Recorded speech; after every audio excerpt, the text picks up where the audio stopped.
Good morning, everybody. It's a pleasure to be here this morning, and I'm impressed by the turnout.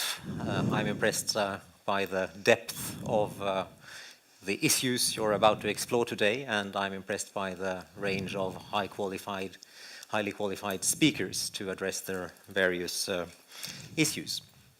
The theme of democracy is very close to my heart. The theme of Europe is very close to my heart. And Norway is very close to my heart, so I'm very pleased to combine these subjects into the opening speech this morning. I spent the 8 years preceding my entry into this position last year working as the Secretary General and CEO of the International Institute for Democracy and Electoral Assistance, an intergovernmental organization headquartered in Stockholm, working to support democratization processes globally.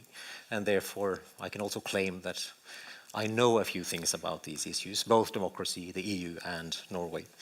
And a united Europe based on democracy, human rights, peace, and solidarity is really what was the vision of the founders of the European movement, so it's also an important topic for Europakonferansen, of course.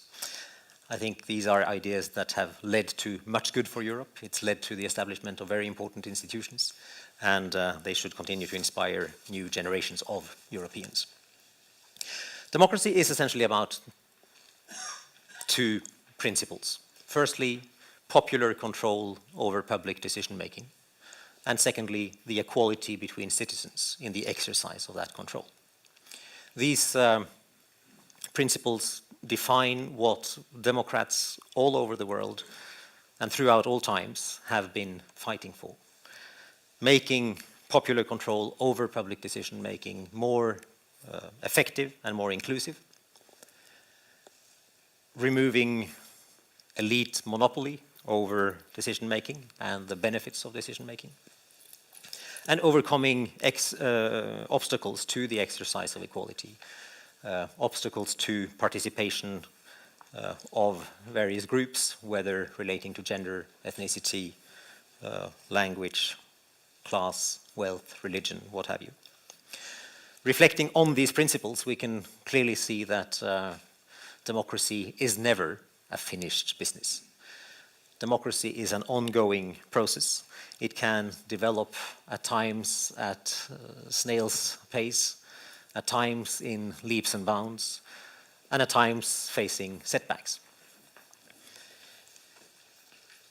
The ambassador mentioned that we're marking the fall of the Berlin Wall, or the coming down of the Berlin Wall this very weekend. And as we celebrate that, we also celebrate the fact that the vision of democratic progress through integration became tangible for the European continent. It is important today when we are faced with a Europe, or when Europe is facing a range of very difficult challenges, that we are still mindful of the achievements made. The door to European integration was opened to countries that had been trapped behind the Iron Curtain for decades. And the EU became a powerful force for democratic transformation of the post-communist states, as the EU had been a powerful force for support of democratization in the Iberian Peninsula before that, for example, and in Greece. At the same time, the EU evolved institutionally, and the own governance system in evolving has spurred a lot of discussions about the democratic quality of that system as such. I think that the EU's own governance system has remained, will remain, and actually should and must remain an ongoing and continuous balancing act between the interests of European citizens, of European states and governments, and European institutions. In my view, an effort to fully democratize European Union institutions vis-à-vis citizens would not necessarily strengthen the quality of democracy in Europe. On the contrary, I believe strengthening the quality of democracy at the national level will also give more legitimacy to European level decision making.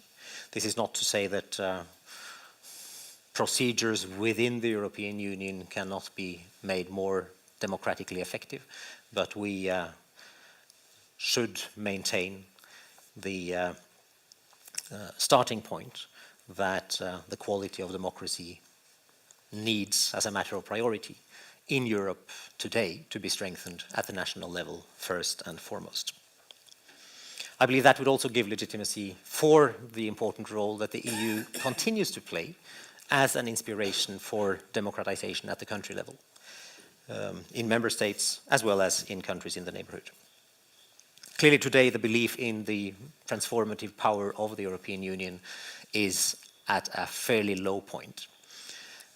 It reached a peak 10 years ago in 2004 when the 10 Central and Eastern European countries came on board, acceded to the Union, after having met the political, economic and institutional criteria for membership.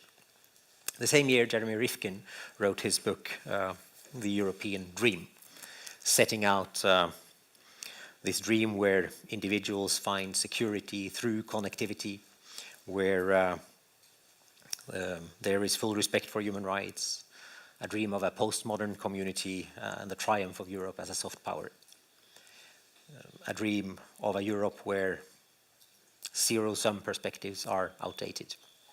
Today we can still dream, but we know better than to believe that this dream is near fulfillment.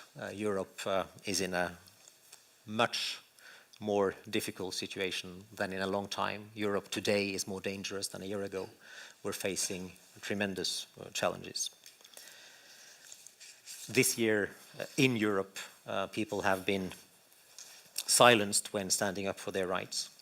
Yet again in Europe, armies are crossing borders, internationally recognized borders in Europe. The Russian annexation of Crimea and the military operations and destabilization in eastern Ukraine have put the very idea of European integration and cooperation to the test, and it's putting the EU continuously to the test. I was introduced by the moderator insisting that I was going to talk about the Norwegian position in all of this, and Norway's institutional relationship with the European Union. And I will do that. We have chosen through democratic procedures not to be a member state of the European Union, which means we have no voting rights in the European Council, we have no seats in the European Parliament, we're not at the table when decisions are being made. And the moderator is right, we have some weeks back marked EU regulation number 10,000 finding its way into the EEA agreement. I don't believe there was cake and champagne on the occasion, but it did happen. We have also chosen to, through democratic procedures, to be part of the EEA agreement and the Schengen agreement and a wide range of other agreements with the European Union. Over 20 years of existence of the EEA agreement, all 6 parliaments have supported, and all 7 governments have governed on the basis of these agreements. And I'm often asked if I view this as undemocratic. The fact that we're accepting by now 10,000 EA regulations or EU regulations into Norwegian law. I was reflecting on it the other day, trying to find out how many working days the Norwegian Parliament has. I'm not going to tell you the answer, but I did find that 10,000 EU regulations probably mean about 5 EU laws being passed in the Norwegian Parliament every day of operation. Just about. I still think this is democratic, not only because it's passed by Parliament, but because we see in many areas public decision-making and political discretion limited in many ways. Our constitution is limiting political decision-making. Human rights instruments, international human rights instruments, do limit political discretion. A range of laws that politicians themselves have enacted do give rights to individuals and therefore remove discretion from political organs. And clearly the EEA agreement contributes massively to that trend. More fundamentally, the very principle of the rule of law places limitations on political discretion, and that's a very, very good and important thing. What is so special about the EEA agreement, therefore, is not the principle of placing constraints on political power holders. What is special about the EEA agreement is the scope and the depth of penetration of this agreement into every aspect of Norwegian society. So although I'm personally convinced that it's in Norway's interest to be a member of the European Union, I'm personally convinced that it's in Norway's interest to be a member of all important democratic international organizations that we can be a member of. I would argue that the democratic shortcomings of the EEA agreement and the EEA process are rather pale compared to the democratic challenges that Europe is facing at the moment, challenges that Norway as well, through our different agreements with the European Union and by the fact that we're European, need to engage with. Because when democracy is challenged elsewhere in Europe, it does affect us. We're deeply committed to the values that underpin the European Union and European integration. We therefore must stand up to defend the European democracy that we are part of. We're seeing democracy in Europe challenged in many ways today. Firstly, strongman politics is back in Europe. We see that in Putin's Russia, of course.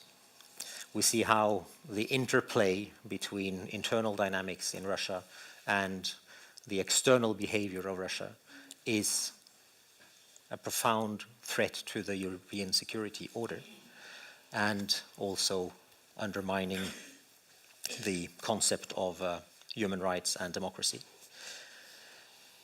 We're seeing within the European Union a very worrying development in Hungary, where Prime Minister Orban has outlined his vision of an illiberal state, arguing that the values that the European Union is built on are not robust enough, facing the need for economic regeneration and growth, pointing to Russia as a model, looking eastwards as a matter of principled policy, putting in place constraints on media freedom, on civil society, etc., etc. We also see a risk of that attitude spreading, and we're also seeing within the European Parliament how extreme nationalist parties are courting Mr. Putin. If you look at the votes on the association agreements for Ukraine, Moldova, and Georgia, and look at which parties voted against, that's a quite illuminating position. So that's one cluster of challenges. Another is the weak political institutions. Strongman politics is a challenge. Weak politics is also a challenge. Weak political institutions, the absence of checks and balances, weak political parties, weak parliaments is a profound problem in many countries, not least because it results in a failure to deliver. And the delivery aspect of democracy is key for the legitimacy of democracy, leading to also lowering political participation, lower voter turnout. This is a challenge to many European countries. A third cluster of challenges I see is organized crime and corruption. 76% of European citizens believe that corruption is widespread in their own country. 56% of European citizens believe that corruption has increased over the last 3 years. 4 out of 10 European companies find corruption an obstacle to doing business within the European Union. This is a major challenge. But it's not only corruption, it's not only petty corruption. There are linkages to organized crime, organized criminal networks, links to terrorism, links to arms trade, links to human trafficking that are deeply worrying because they have their tentacles not only into economic life but also into political life, including in European Union member states. This is an under-communicated and under-focused challenge, but one that requires more international cooperation, even if it's delicate. A fourth challenge I would like to point to is the challenge of managing diversity and the risk that we're failing in Europe to manage diversity well. This is a matter of ending or combating discrimination of minorities. It's a matter of integrating and ensuring non-discrimination of immigrants. And these days, when we see the situation to the south of Europe and to the southeast of Europe, the situation in Syria and Iraq, and knowing how strong the bonds of blood and belonging are between many streets and suburbs of Europe and this region, we also need to realize that this is not only a security problem outside Europe, it's a multi-dimensional challenge for Europe as well. The risk of radicalization, the risk of extremism is also impacting Europe. It needs to be managed with wisdom so that at the same time we ensure public security, but on the other hand ensure the quality of democracy, participation and non-discrimination. Norway is engaging on all these and more issues. When it comes to the challenge faced by Russia, we have been consistent in our support for the EU restrictive measures against Russia. We can't accept that the democratic will of people is overturned by military means. We can't accept that authoritarian forces try to stop the spread of fundamental rights. We're also strengthening our political dialogue and our economic support to Ukraine as a support for the democratization process in that country. And we have reacted strongly against the evolution in Hungary, and we've also made the point that the European Union needs to step up to protect and safeguard its own principles facing Hungary's actions. I believe the cost of inaction when it comes to undermining of democracy within the European Union are very high. It's a matter of the fundamental values, but it's also a matter of the need for Europe to regenerate, both in terms of values and in terms of value creation and economic regeneration. The internal market can't operate without the rule of law, and the credibility of the EU as an international actor will also be damaged if the EU doesn't keep its house in order. It's not in the interest of the European Union to let this just evolve, and it's not in the interest of Norway. I am pleased and somewhat hopeful because the new Commission appears to upgrade the work on fundamental rights by giving this portfolio to the first Vice President, Frans Timmermans, and President Juncker has been very clear in saying that Timmermans will be the key man next to him in the Commission. And in Timmermans' written answer to the European Parliament during the hearings, he was adamant that he would not hesitate to use the new rule of law mechanism and other infringement procedures against member states if necessary.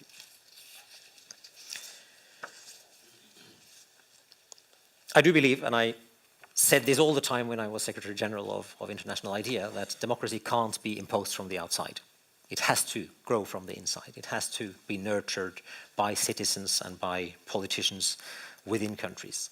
But this doesn't mean that external actors should disengage, especially in a European context when integration is the name of the game. We need to take common responsibility for upholding democratic values.